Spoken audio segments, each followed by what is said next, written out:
Paz do Senhor, meus queridos irmãos, queridos amigos, estou eu mais uma vez aqui de volta para juntos estudarmos a palavra de Deus. Eu peço a Deus que abra nosso entendimento, nos dê sabedoria e desejo cada vez mais de conhecê-lo, porque cada vez mais que nos aproximamos de Deus, nós crescemos espiritualmente e descobrimos que não somos nada sem Ele. E dependemos totalmente dele para tudo, no nome de Jesus. Hoje o nosso tópico será sobre o homem natural, o homem carnal e o homem espiritual. Sabemos que quando a Bíblia fala de homem, é do ser humano, homem e mulher. E quando eu estava estudando esse tópico, o Espírito Santo me levou a me aprofundar mais no homem espiritual.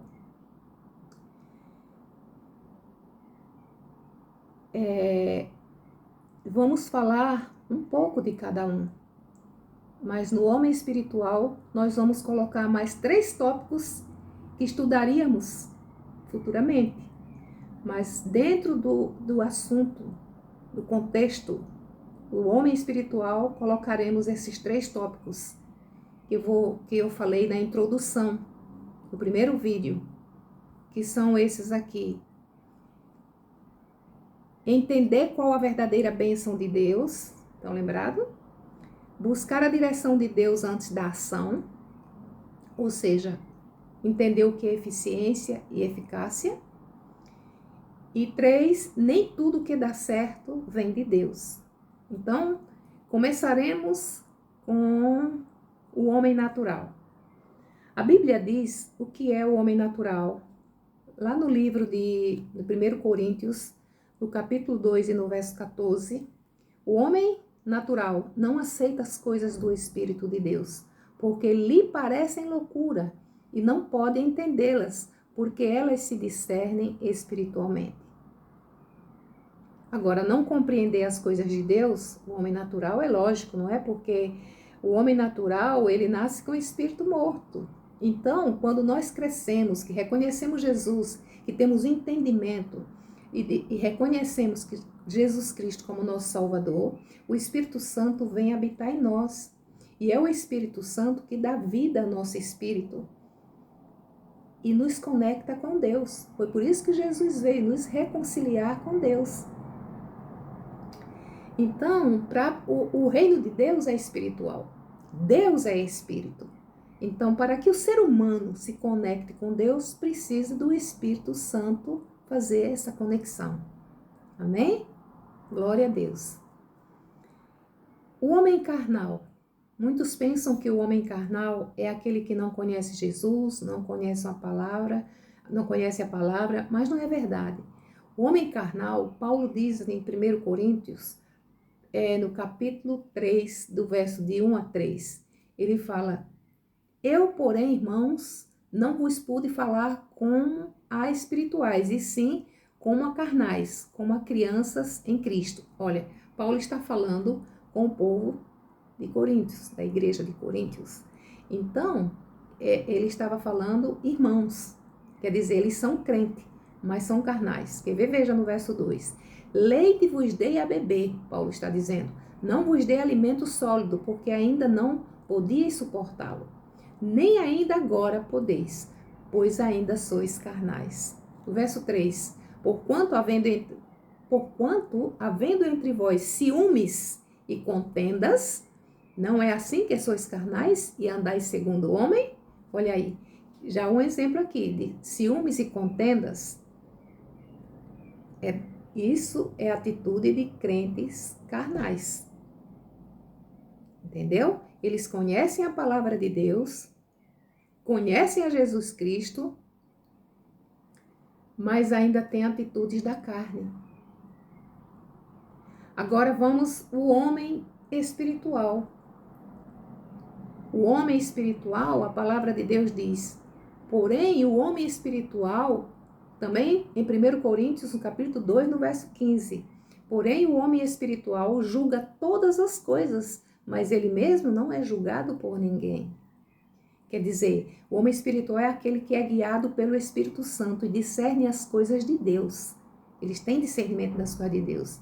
Aí a gente pensa assim, então eles são perfeitos? Não, não.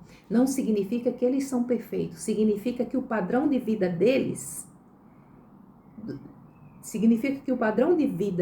do homem espiritual é guiado pela direção divina. Essa é a diferença. Por isso, Jesus veio para tornar o homem espiritual, restaurando sua conexão com Deus, para viver e permanecer nele. Queridos irmãos, eu quero dizer algo para você, que às vezes as pessoas pensam, ou falam, às vezes chegam a falar, irmã, mas isso aí nós somos, Deus nos entende, a gente somos pecadores, cometemos atos pecaminosos, Deus sabe, perfeito é só Jesus. Sim, é justamente porque Deus nos entende que Ele não nos deixa onde estamos. Ele nos transforma. Por isso que Ele falou, não vos conformeis com este século, mas transformai-vos pela renovação da vossa mente. Entendeu? Então não significa que a gente está ensinando a palavra, é porque a gente é perfeito, que a gente não erra, não significa isso. Estamos falando, a nossa voz, a voz é nossa, mas a mensagem, a palavra é de Jesus. Então eu, pessoalmente, na minha vida pessoal e como líder, eu não estou dizendo que alcancei a perfeição. Pelo contrário, eu continuo sendo transformada por Deus a cada dia. Amém? Bendito seja o nome do Senhor. Então, nós vamos colocar aqui nesse contexto do homem espiritual 3 princípios. Entender qual é a verdadeira bênção de Deus.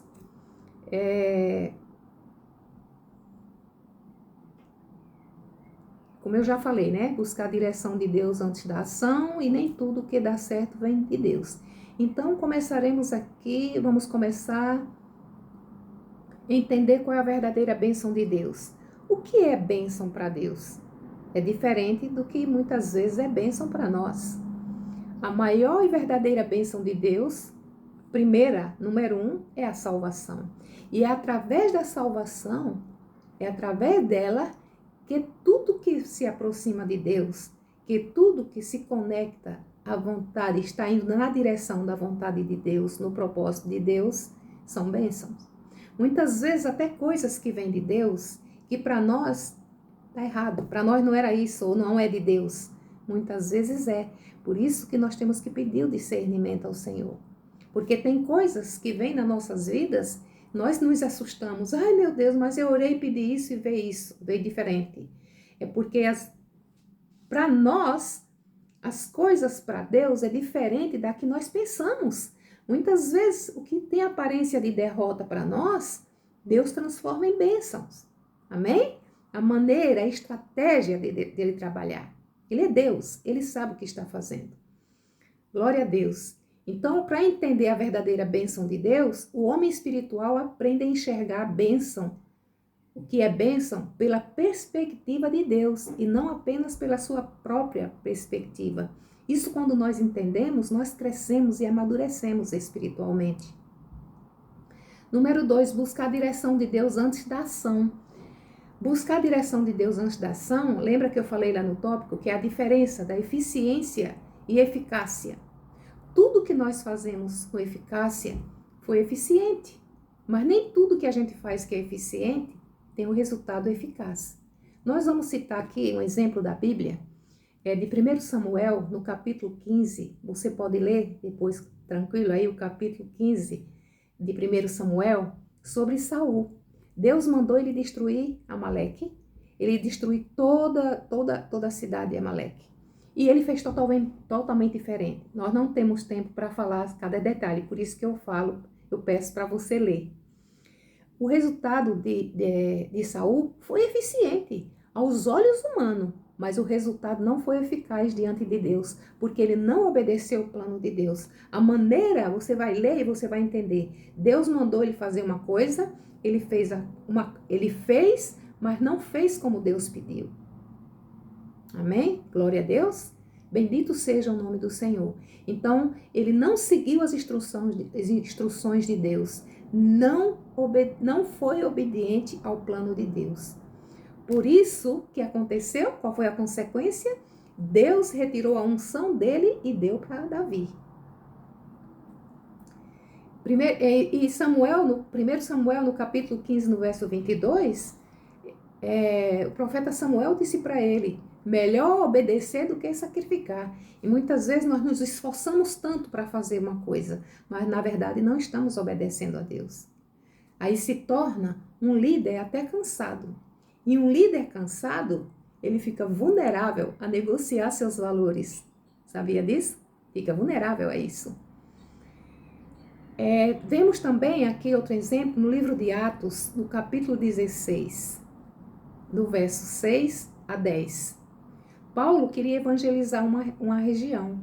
Ele estava disposto, ele estava com vontade, ele estava com coragem, estava ativo, estava preparado, mas o Espírito Santo o impediu. O Espírito Santo tinha outro destino para ele ir para Macedônia, totalmente diferente. Então a eficácia estava em seguir a direção do Espírito Santo. Às vezes eu penso, não, mas Deus quer e vou fazer porque disse que Deus quer. Mas eu não espero, não tenho a paciência, não temos a paciência de esperar Deus confirmar. Porque é na tranquilidade, é na falta de ansiedade, é sem ansiedade que Deus fala conosco. E é difícil para nós, né? Mas nós vamos conseguir, porque nós temos a ajuda do Espírito de Deus. Glória a Deus por isso. Levando para a vida pessoal, como servo, em Lucas capítulo 10, no verso 38 e 42, a Bíblia diz que Marta estava muito ocupada servindo, não é verdade? Você pode ler também. Marta estava muito ocupada servindo, né, quando Jesus chegou na casa dela. Mas Maria, sua irmã, escolheu estar nos pés de Jesus. Marta era eficiente, ela estava fazendo tudo com eficiência para servir ao Senhor. Mas Maria discerniu qual era a prioridade naquele momento. A presença e a palavra de Deus era mais importante. Eu te digo que talvez se Marta tivesse deixado um pouco o serviço e tivesse escutado a Jesus, depois ela iria fazer o serviço até melhor. Você entendeu o que a Bíblia quer nos ensinar? Que às vezes a eficiência, o cuidado de você fazer a vontade de Deus, de fazer a obra para Deus, não depende disso. Depende se é realmente o que Deus mandou você fazer.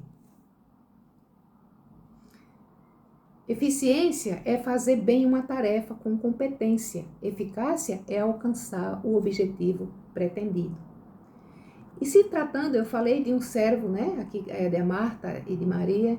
Agora, em se tratando de liderança, como líder, nós podemos até pensar que a obra cresce apenas por causa de bons eventos, boa organização, boa estratégia, né, de fazer os eventos. Tudo isso tem seu lugar e tudo isso tem valor.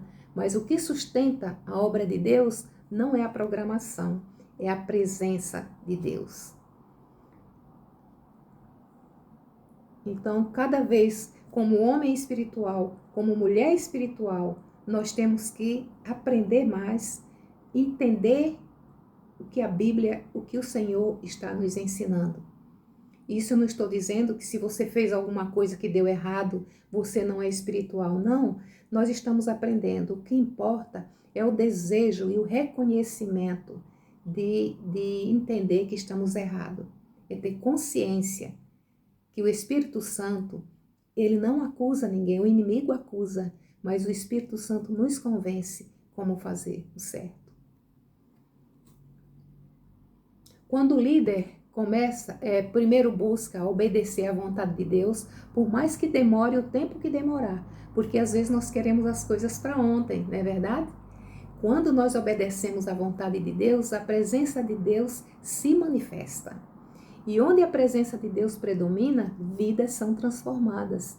E muitas vezes os eventos podem até atrair pessoas por um momento, mas a presença de Deus transforma pessoas para a eternidade. Uma diferença muito grande, não é?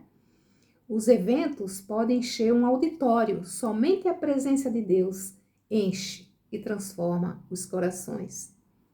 O último tópico é: nem tudo que dá certo vem de Deus. E nós pegamos essa mesma linha do tópico anterior para falarmos agora que nem tudo que dá certo vem de Deus. Fazer eventos não é errado, como eu já falei. O problema é quando eles se tornam o principal recurso para atrair e sustentar a igreja. Este é o verdadeiro problema. Se um líder precisa de eventos para encher a igreja, ele terá que continuar fazendo eventos sempre para mantê-la cheia. Aí volta aquilo que eu falei, se torna um líder muito cansado. Aí vou repetir, e um líder cansado é perigoso, porque ele fica vulnerável a negociar os seus valores. A obra de Deus pertence a Deus. Quem conquista o coração das pessoas não somos nós com as nossas estratégias, é Deus por meio da sua presença. Agora, se alguém também vai para a igreja apenas para ver coisas que atraem os seus eu quero dizer também que serve para líder, serve para membros, serve para todos nós. Os milagres geram admiradores. A palavra de Deus gera discípulos. É uma grande diferença, não é? Os milagres podem gerar admiradores, mas a palavra gera discípulos. Por quê? Porque o verdadeiro encontro com Jesus não nos torna apenas espectadores de sinais, mas pessoas transformadas pela palavra. Eu quero dizer que se nós queremos nos tornar cada vez mais como homem espiritual, nós queremos maturidade espiritual, a gente não fala mais assim de tudo.